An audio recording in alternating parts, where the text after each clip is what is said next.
What's going on? Alright, so change of plans, not a full day of eating. It's cook with me and make my meal prep so you know how to meal prep as well. What you're gonna need is the spud lights. If you've seen the last video, you would have seen that in there, frankly. Anyway, beef mince and chicken. This is pretty much almost all my meals, 5 meals a day. 4 of them have either beef, potato, and chicken. It's pretty simplistic stuff, but I'm gonna show you how I do it. Alright, so we're doing 600 grams of potato a day of this Spud Light stuff. So I don't really want to cook any more than what I need for tomorrow, so we're just going to do 600 grams. Okay, with cooking meat, it's like a big kind of debate if you should weigh it raw or cooked. So right here, we can see this is 1.4 kilos of chicken. So if on your meal plan or what your coach gives you or anything like that, if it says 200 grams of chicken, obviously if it says cooked, have 200 cooked.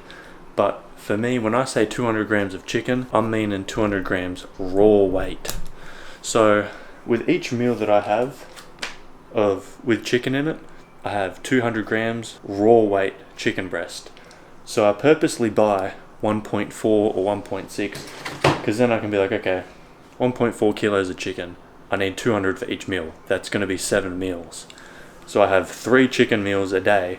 So I know that's going to last me just over 2 days worth of chicken. So I don't need to weigh out any of this.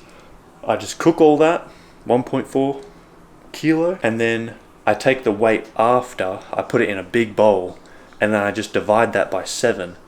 And then I know, okay, that's how many grams I need to put into each meal, and it makes 7 meals. That's how I do it. I feel like that's the most accurate way, instead of cooking it and then taking that weight and say, okay, I'm gonna eat 200 grams of chicken cooked, but then you cook it a little bit more sometimes, so actually there's gonna be more calories and more protein in that chicken than when you cooked it last week. Whereas right here, when I scan this on MyFitnessPal, it's gonna show me how many grams of protein, how many calories are in that raw weight, and that raw weight is like always going to be the same because that's the amount of calories that they're telling you is in the raw weight of chicken. But as soon as you touch that chicken, you start cooking it, then you're going to automatically change it because everyone's going to cook it differently. So how are you going to get an accurate reading of how many calories are in there unless you're weighing it raw and then you're weighing it cooked as well? And then you'd have to do the math and find out how many actually calories and protein is in your cooked chicken. So don't just be going on MyFitnessPal and typing in cooked chicken breast and then pushing on there and be like, oh yeah, I'm having 200 grams of cooked chicken breast, because I guarantee you the way you're cooking your chicken, the way I'm cooking my chicken, 200 grams of cooked chicken for me will have different calories and different macros to your chicken. Because we probably cook it. You might cook yours a little bit more, a little bit less. So just take the weight that's actually the raw weight and rock with that. That's what I do. I feel like it's the most easy thing to do. But before we get into the chicken, we're gonna cook the beef first. Little bit of a hack. So if you're cooking beef and you're cooking chicken at the same time or the same day, whatever, cook the beef first because it's got more fats in it. Then you don't have to grease the pan or you don't have to spray oil on the pan. And yeah, if you're using like olive oil spray, it's maybe only 50 calories you're spraying on that pan. But hey, we're cutting and we're trying to reduce those 50 calories. Kilo of chicken. Boom, on that thing. The only thing I'm gonna do, chop that shit up, and then we put seasoning, because we season our food out here. Shit, I'm white, but my food is black. Italian herb mix. The reason I use this is, number one, shit tastes good, but also it doesn't have salt in it, so you don't have to worry about using a bunch of seasoning and then you're also adding so much sodium to your meals, and then you get like high blood pressure type shit going on, your face is all red and all that. So if that's you, which it was me for a long time, if you get like really flushed face, check if you're having too much sodium, and maybe you're not having enough like potassium and calcium, magnesium, all those other electrolytes. Because you know, you throw that off and then you can get weird water retentive issues, yeah, high blood pressure, all that kind of stuff. Because I add salt to my meals afterwards anyway, so it's kind of nice just to have a seasoning that doesn't have salt in it. Open this shit up.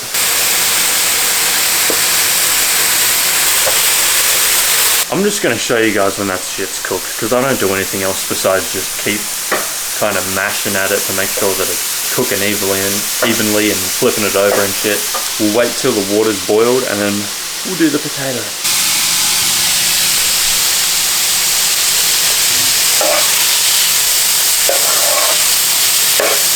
That's pretty much how I want it. Another thing that I'm eating today, because it's a high carb day and I'm going to the gym a little bit late, cream of rice. We're going to do 60 grams of this. I've just boiled some water. So 60 grams of this and about 250 milliliters of boiled water.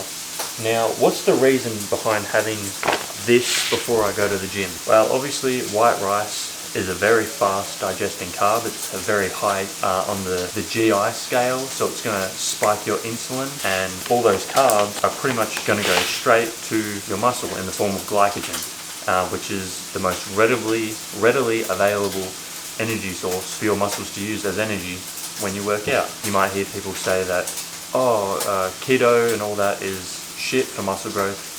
It's not shit, but it's just not as good as having carbs, because it's what your body wants to use as energy, so why not give it carbs?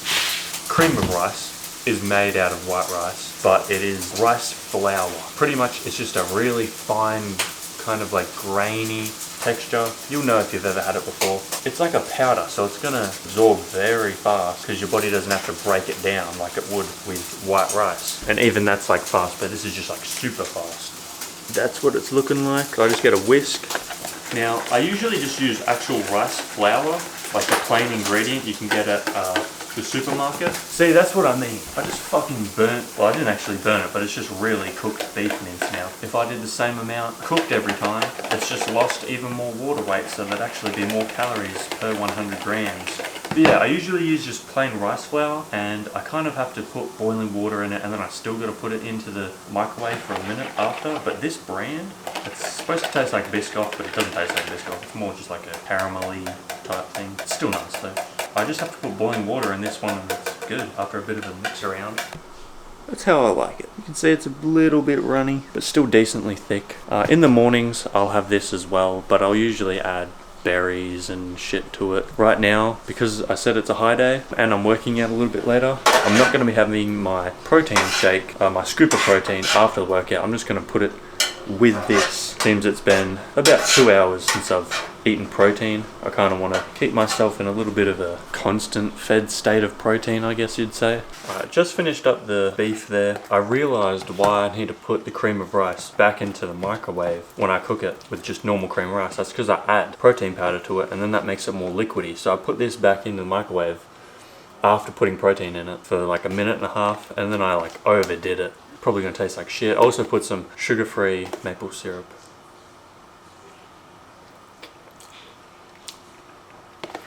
Still tastes pretty good.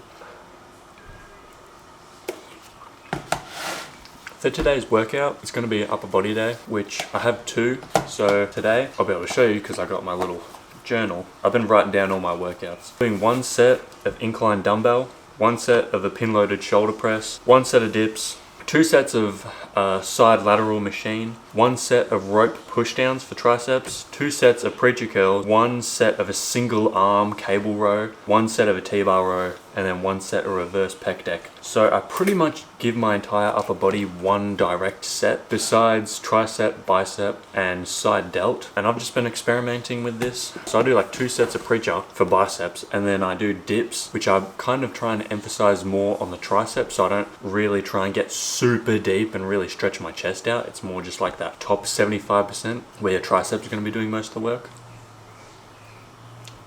And side delts I give 2 sets because they're not getting used that much in any other movement that you do. So they're probably going to need a little bit more of a stimulus if you want it to grow, or in my case, just maintain their size. Even though I'm getting stronger, the amount of growth that you get, even when you're like bulking, the amount of growth and like new muscle tissue that gets made is so small. Think about it. If you're depriving yourself of nutrients in a cut, but you're still gonna be like, oh, but you can still build muscle in a deficit, you're lying to yourself. How much muscle do you grow in a bulk? Minimal, right? It's still slow progress. So you're in a cut. Like, even if it on paper, scientifically, oh, you do gain muscle, even in a deficit, it's so little you're not gonna be able to notice. I'm not thinking about gaining muscle when I'm cutting. I'm just thinking about maintaining my strength, which will maintain my muscle mass, and just trying slowly over time get that fat percentage down.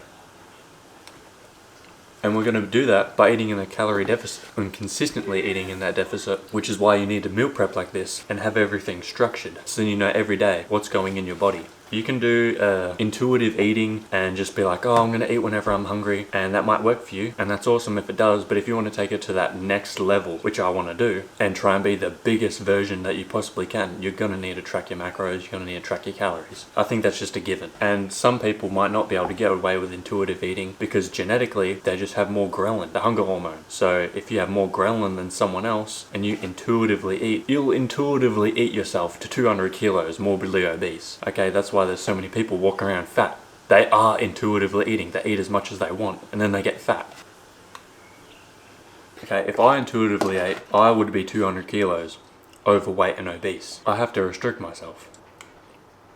And the thing is though, before I got into the gym, I was like really skinny, but I still had a bit of fat. I was like just skinny fat, like the epitome of skinny fat, but more on the skinnier side. People call me anorexic and shit and do like the thing around the wrist. So I was real skinny, so you'd say, oh, you have like a low amount of hunger. But ever since I've gotten into working out and you just like get used to eating more and more food, your stomach just, its ability to like grow and expand and hold more food, it kind of just makes you want to eat more and more. So now when I'm bulking on 4,000 calories, I'm still thinking about food. I think once I get to like 5,500 calories worth of whole foods every day, that'd probably be my point where it's like, okay, I don't really want to eat any more than this. But eating 4,000, it's like I'm still hungry. But just because you're hungry doesn't mean that your metabolism is high. Okay, if you're eating 4,000 calories and you're still hungry, doesn't mean your metabolism's high. I still got to like a decently high body fat percentage for my liking, eating 4,000 calories, and I was still hungry. So how hungry you are and where your metabolic rate is, they're two completely different things. They do not go hand in hand. Okay, when are you most hungry? After a long deficit of eating no food. But that's also the time when your metabolic rate, or how many calories you burn in a day, is at its very lowest, because you're at your lowest body weight, so you don't have as much mass for your body to need that energy to move around. And also because you have less food, you're less energetic, you're not moving around little bits more all day, you're trying to just be a little bit more relaxed, and that'll burn less calories. Don't know where exactly I was going with that. Kind of just going on a rant, but that's just what's on my mind. So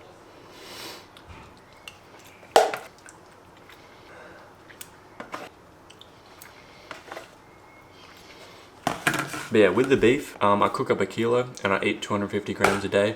And there you can start to see how easy it can become when you just tell yourself, okay, I'm gonna eat 250 grams of beef a day. Buy a kilo, boom, that makes 4 meals. I eat 200 grams of chicken per meal. Have that 3 times a day. Okay, boom. I'll buy some chicken breast in a multiplication of 200 grams. So I'm not gonna buy 1.5 kilos of chicken breast and then I kinda gotta weigh my shit out. It's already weighed for me.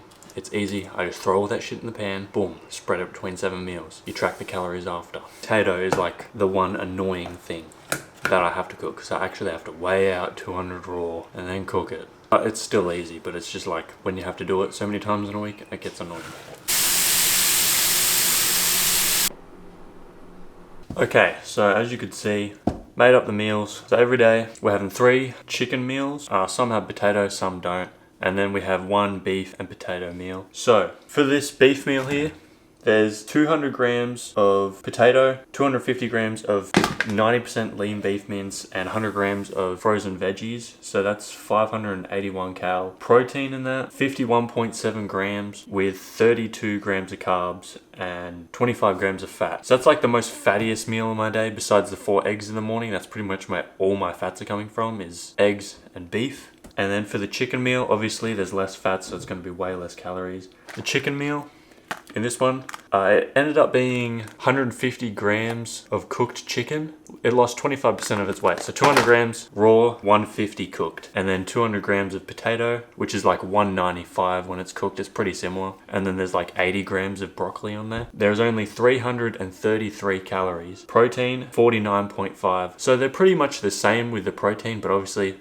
chicken, way less fat, so it's less calories. That's why I have more chicken meals than beef in a cut, but also just in general because I like to eat more food. So if I have less fat, I can eat more food, I can eat more carbs. And then carb, 21 grams, and fat will be pretty low. It's 3.6 per chicken meal. And I don't have carbs with every single meal. This is meal 2. There's no carbs in it because I like to have more of the carbs around the workout. Seems that that's what's actually going to be fueling your session. So if you have it closer to the session when you're training, more of that will be used for your actual muscle instead of just energy to be at work and all that bullshit that doesn't really matter. Anyway, the fun shit, pre-workout. It's a bit late, so I'm not going to be doing too many stims. We'll do about 200, about half a scoop. So half a scoop of Faction Labs Disorder Ultimate. I don't know how this is going to mix. Wild grape with sour gummy bear. I'm going to say fuck it, 2 scoops of pump. We also took some dick pill medication, 10 milligrams of Cialis. How do you get that? Go to your doctor and say that you can't get it up. He'll probably end up giving you Viagra instead, but it's all the same shit. The only difference is Viagra has like a half-life of like 3 hours or something, and Cialis is like 17 hours. But it's the same shit, the same molecular compound, just different half-lives. And then the secret juice.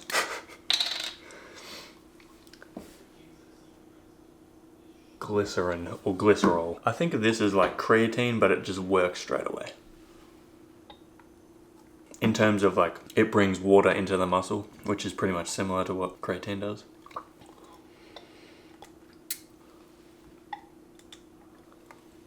Okay, so that's about, oh, it is so sweet. That's about 18 to 20 grams of glycerol. We're going to have about 9 grams of L-citrulline. Alright, pre-workout done. Because it is a high day, high carb day, I had some extra rice just because it would digest a bit better than potato. And then obviously you've seen I had the cream of rice. And now intra-workout, I'm going to have some Powerade. So about 5 scoops. And also, the reason for having a high carb day when you're in a cut, obviously when you're cutting, you want to reduce your calories. Mainly that's going to come from your carbs, just because protein is kind of needed. You need that at a certain point, like 1 gram per pound, to be able to hold on to the muscle as best as you can. And when you're cutting, I'd probably say go like a little bit above that, just to make sure that your body is, if it is using protein as a form of energy, then you have a little bit spare for, you know, like recovering your muscle and all that. And your body's going to use protein because carbs and fats are protein sparing. So obviously when you reduce those, your body is in more of a state of more inclined to use protein as energy. So when you reduce your carbs down, it's going to reduce the amount of glycogen in the muscle.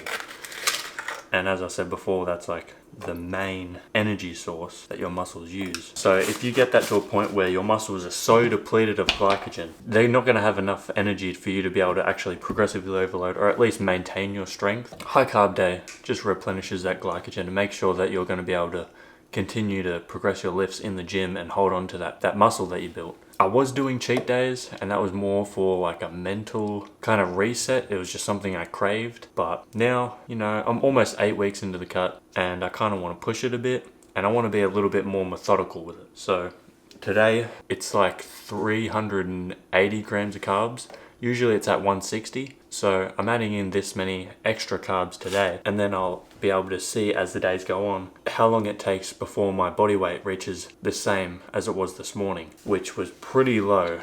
The past like 2 weeks, it's been around the like high 96s. As of the past week, it's like dropped down to the low 96s was good. And then this morning it was like 95.6. And I woke up yesterday at 96.1, so I dropped like half a kilo. So that kind of shows me that the only way that is, only like weight that could be is, yes, a little bit of fat, but it's mostly going to be water. And that's probably because my glycogen stores are dropping. The water can't really stay in the muscle when there's not glycogen holding it in there. So this today is going to boost that glycogen, get more fullness back. Hopefully we get good pump, good veinage, and we can progress. So anyway, I'll see you in the gym. So this is the first upper day that I've got going on. Starting off with incline dumbbell, and due to popular demand, I'll be explaining the technique that I'm doing on each exercise. So with incline dumbbell, I kind of take the same technique that I used to do when I was doing like powerlifting and bench press, and I really try and think about opening my chest up at the bottom and like reaching my chest to the dumbbell to really like get a nice stretch on it. For this workout, this was the first upper day that I started to leave 1 rep in the tank on each one of my sets, and that's because I was noticing that I was building up quite a bit of fatigue and my workouts were actually getting pretty shit, and I was regressing for like multiple sessions in a row. So that kind of told me that something was off a bit with the programming. We'll see how it goes. Today was pretty good. I was able to get either an extra rep than last time, and also left 1 rep in the tank. So it shows me that I think that this is the way going forward, for the cut at least. Seems that I am going to increase my fatigue while dieting, and I'm not going to be able to recover as much.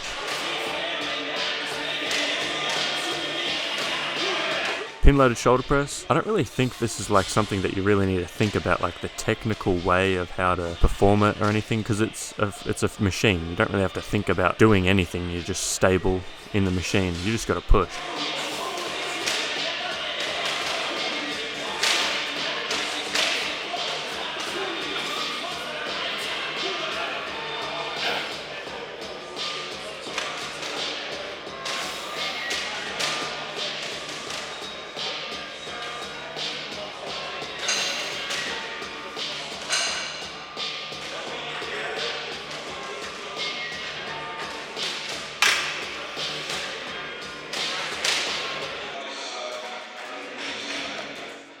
Lately these have kind of been a bit iffy. So my left shoulder kind of gets a bit irritated. I got to play around with the hand positioning for a bit, but I think having them a bit more closer together or more up on those 2 bars, having my elbows a bit closer, is helping out a lot.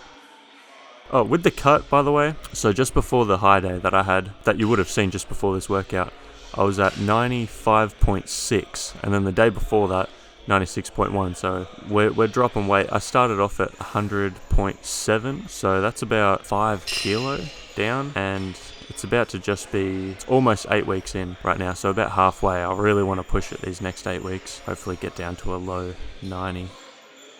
God damn, look at those forearms.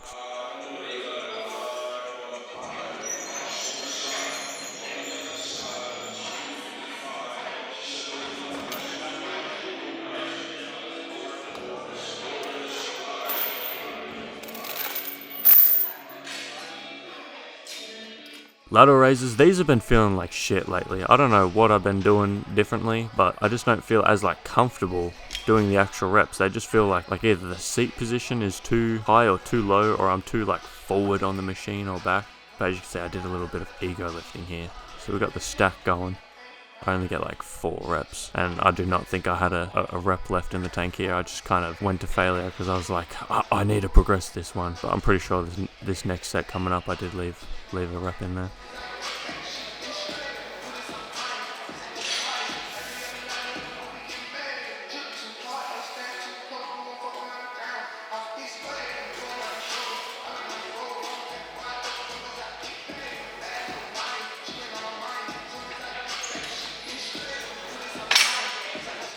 And I think form with this one is I try and not really think about pushing my hands up and out. It's more like I'm just thinking about where my elbows are at, in terms of where my like elbow and my shoulder kind of go up. Because otherwise, if I'm thinking about my hands, it's kind of like it takes the tension off of my side delt, and I'm more just like then thinking about gripping the handle. I'm not really sure if it's getting like more trap, but I kind of just feel like that mind-muscle connection is a bit better when I'm just thinking about my elbows, especially with like side delt movements and especially back movements as well. It's all about just the elbows.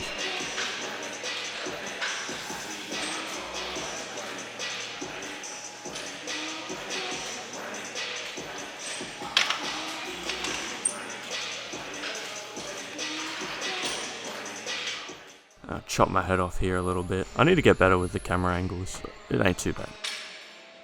I've been experimenting with this attachment as well, besides just using the rope, which I've been using for like almost 5 years. It's just a little bit of a different feel. I'm liking it. And I was actually really happy with this because I'm pretty sure I added 2 reps onto this set and I had a rep left in the tank. So if I went to failure, I probably could have gotten like a 3 rep PR.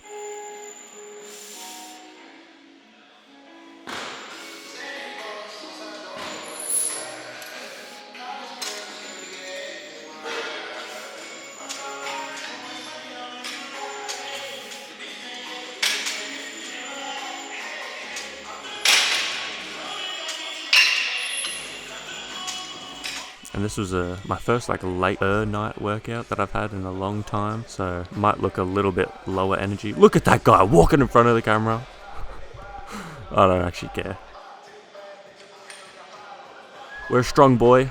We got the stack on here. I used to add weight to this, and I'm slowly getting back to that strength. but I think it's because I've been a bit more strict with my form. Like, as you can see, there's like a very slight kind of pause at the bottom, like very slight, almost not even a pause, just like a very slowed eccentric, and then it's not really like a jump out of the hole, because I know I'm not going to tear my shit up, but you get a little bit of anxiety when you see those videos of people pulling their bicep on a preacher curl, and because I like to go full range and not really cut it, I am a little bit more skeptical on that bottom range of motion.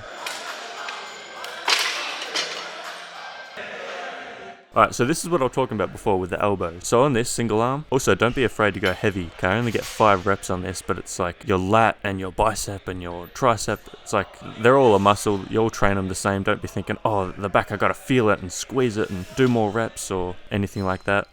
So with this, elbows, I'm thinking about bringing and driving my elbow back into my hip, and that's going to get a lot of that lower lat. So to kind of simplify back training, just think about wherever your elbow ends up is going to tell you what kind of division of your back you're going to be training. So the closer your elbow gets to your hip, once you've done the concentric or the actual like the shortening of the muscle, then it's going to work more lat.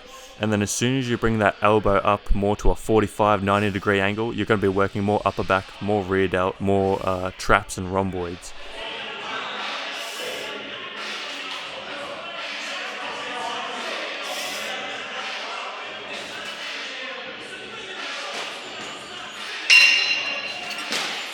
So after this, I did do T-bar, and then I also did do rear delt fly, but camera did go flat, so those weren't recorded. But yeah, I'll let the rest of this video play out here.